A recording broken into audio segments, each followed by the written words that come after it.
Starting to look a lot better. Suspension rack, engine, and everything in. Just needs the hood and the electrical.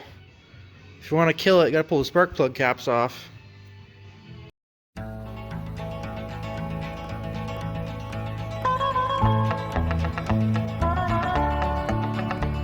It's winter time and the weather's fine with snow on the woods and field when I reveal my snowmobile. Thrill by... Well, what do you know? It runs. Well, last night I didn't get any footage of it, but we got it running. The recoil ripped out a few times, the rope. Got a new rope in it now. It's a little thinner rope, but it got it going a few times. The smaller carburetors worked out. So they're 34 millimeter Mikunis. Every time it sounded like it wanted to run, I just turned both of the idle screws about a quarter turn or half turn, like both at the same time. And each time I turned them in to let the idle, to get the idle a little higher, it seemed like it wanted to run better. So it just kept turning them, and before you knew it, it was idling. Sure smokes a lot. The speedometer works. It seems like it was getting hot. Put coolant. I could put about I don't know how much Prestone and distilled water in it, but it's got some in it. And yeah, it seemed like it wanted to drive. It didn't have any problems taking off. Like it took off and just drove through the mud and the grass, but it didn't steer very good. But it did steer. That's good. So the steering didn't break after the first test ride. Yeah, it definitely had a lot of oil in it. It was spitting out a lot of oil out of the muffler here. It was probably a, I don't know, like almost a half a cup of oil that eventually came out of it. Well, maybe between half and a quarter cup of oil. And it is likely from me running it or spinning the engine over and the oil pumped into it. A lot of oil pumped into it, which isn't good. So you gotta be careful for that. You don't get too much oil in there. But once it got going, we just put gas directly into the carburetors, and I just put a little bit of pressure on the gas tank to get the lines primed, and it got the lines primed, and then put a little bit of gas in the carbs and got the choke turned on. And it started, it ran, smoked a lot. I'll post the pictures, or I'll share the pictures in this video. When it smoked out the shop, didn't get the door shut in time, so it just smoked the shop out. There's no wiring hooked up right now. There's just two wires down here, one that comes from the CDI and one that comes from ground. I just reached in and touched them together to turn the thing off, or you can pull the spark plug caps. But for right now, I'm thinking of just wiring them to this kill switch. It's a 2-wire kill switch, so one to ground, one to power. And that's going to be temporary. Maybe if I feel like it later on, I'll put the whole wiring harness back in. But I just want working headlight. Since the wire is there, I'll hook up the tail light and then kill switch. I don't think I really need all the rest. I don't really need a brake light. It's a snowmobile that I'm not driving on a trail or on road, so on private property, I'm not even going to worry about a brake light. For the intake, I'm not putting that intake her air cleaner back on. That's just ridiculous. Once you get the hood on, it won't matter anyways. Won't get any snow in there, I don't think. I'm going to try and fix the hood before we put it on. I don't want to wreck it any further. So we got to fix that first, the cracks that are in it. But yeah, this thing's running around, and I put a new gas cap. So I just pulled the gas tank off, drained all the gas out of it, and it was just awful stuff. It was just like paint stripper. It was pretty bad. So this gas cap, it's the right thread. I hope it's the right length for the float. I think this one was from MFG. I can't remember, but it threads on there,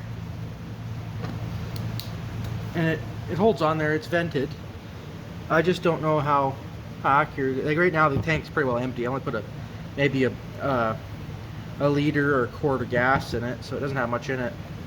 So yeah, being empty is right.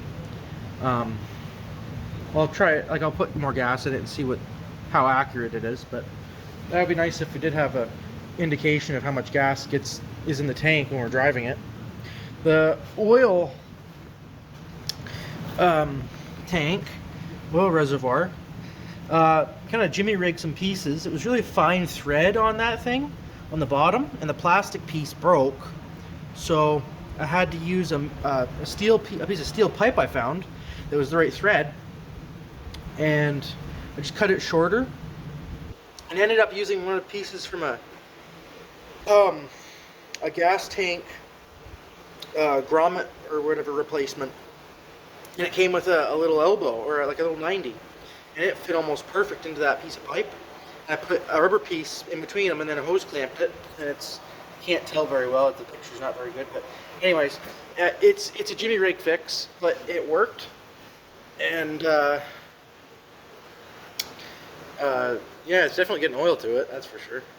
We're gonna have to try and drive around when there's more snow, so we can drive it for a longer period of time and let it get up to temperature and see how well it's operating at proper temperature, and do a couple runs around to get it going fast and check everything. When we got the suspension rack put on, we had to back the bolts out some more. I guess they weren't quite backed out all the way. I had to back them out almost as maximum as far as they go. Back them out to get the suspension rack bolted in. It had 4 bolts there that you put into the tunnel. And the track looks pretty decent for old John Deere track. Probably one of the better ones that we've got, except for the 400. The 400 track is totally rubber. It doesn't have any of these holes in it where the sliders go. But the 400, since it's a bogie style suspension, it's a little different. So yeah, this is coming along pretty good now. Still haven't done anything about the seat cover. Might do that later. Might not even worry about it this season. If we get snow, I don't know. The clutches are working. It's able to take off and get up to a decent speed. I don't think I got this thing going faster than, I guess it wasn't even going faster than 40 kilometers an hour, or what's that, 25 miles an hour. It wasn't going any faster than that on the grass, but I was able to go around the shop with it, and it was carrying me. So hopefully the carburetors work out. I haven't really adjusted the air mixture screws. I think I set, well, the one that was turned all the way in, I backed that one out 1 1/4 turn, and the other one was set, I think it was set at 1 1/4 turn. So I left them there and I didn't adjust them. Probably a little more difficult to adjust since you got 2 carbs. So I don't know, I'll think about fine-tuning that later. Right now, I'm not going to work on it tonight, but the electrical, this is the rat tail that came with it, and then there's this other little rat tail with a trailer, 4-pin trailer connector, and I don't know what that all else is. But here, there's the headlight wire, this long one, and then some of these wires, the connectors are still on them, and I can figure out which ones go where the connector wise. There's a couple stripped wires here. There's this little connector here. Who knows where it came from?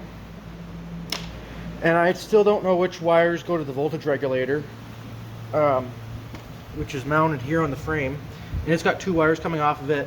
The engine has, let's see, there's 3 wires coming off. I think one goes to the voltage regulator, and then the rest of them go to that harness, and then the kill switch, or kill wire down there, it might go to the harness as well, and it'll operate the same as this.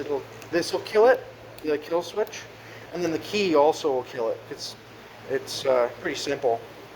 It's just touching the CDI ignition box to ground, and it kills spark to the spark plugs. So, like, some people would want to restore it completely and do exactly like brand new factory electrical, which, yeah, it does do some more, like it does make it more original. I'm not sure if I really want to get that far into it. I'm thinking like maybe thinking about the key. I don't really feel I need a key that bad. Like, I think the kill switch is good enough. I don't think anyone's gonna try and steal this piece of junk. And if they do, they probably need it more than I do. Now the tachometer, it's electronic. It runs off of one of the, I don't know. I think it runs off one of the coils, or there's some kind of a sensor of sorts, or something that tracks what speed the engine's spinning at inside. And the temperature gauge, I don't know if the probe piece or whatever that's in that cooling system is any good. I don't know if you can buy a new one. I'm not going to worry about it really, as long as I can tell if it's getting hot or not. I mean, if it's getting hot, water or coolant will come out of this hose and go into the bottle. And just so everyone knows, I got the hose going to the bottom of the bottle, so in the case that it does boil over, it comes down into the expansion tank bottle, and then it needs more coolant, it'll actually suck it up out of the hose and go back if it requires it. That's why you don't put it just in, you go to the very bottom of the tank. In most car cases, the hose actually is at the bottom of the tank. In newer cars, they don't even have a rad cap. They just have it kind of combined into the chamber, or the expansion chamber or expansion bottle, and rad is kind of combined. It's all a system in its own, not 2 separate I don't know, tanks or whatever you want to call them. But the rad isn't leaking in anywhere, so that's promising. I did test the what should I call it, the thermostat. I put it in boiling water and it did open, and then I put it in cold water and it closed, so it worked.